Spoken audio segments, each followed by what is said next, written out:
Hello అందరికీ welcome to cherries kitchen. ఈరోజు మనం ఎంతో హెల్తీ అండ్ టేస్టీ అయిన మల్టీగ్రెయిన్ రొట్టె ఎలా చేసుకోవాలో చూద్దాం.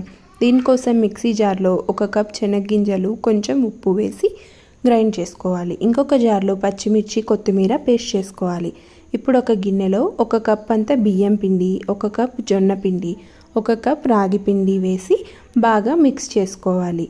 ఇవన్నీ బాగా మిక్స్ అయ్యాక తురిమిన క్యారెట్ 1 కప్పు, ఆ శనగగింజల పొడి కూడా వేసి సన్నగా తరిగిన ఆనియన్స్, గ్రైండ్ చేసుకున్న పచ్చిమిర్చి పేస్టు, సన్నగా తరిగిన కరివేపాకు కూడా వేసి బాగా కలపాలి. ఇప్పుడు దీంట్లోకి వాటర్ వేసుకుంటూ మనకి వడల పిండి కన్సిస్టెన్సీ వచ్చేదాకా మిక్స్ చేసుకోవాలి.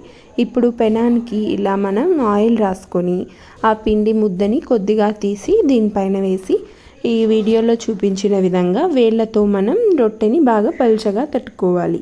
ఎంత వీలైతే అంత పల్చగా తట్టుకోండి, ఇది అసలు అంటుకోదు పెనంకి. ఇలా తట్టుకున్నాక పైనుంచి ఆయిల్ వేసి స్టవ్ ఆన్ చేసుకున్నాక పెనం దానిపైన పెట్టి మనం ప్లేట్ మూసుకోవాలి. దీన్ని మీడియం ఫ్లేమ్లో పెట్టి బాగా కాల్చుకోవాలి.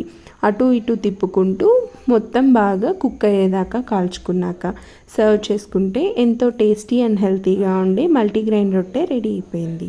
Please subscribe.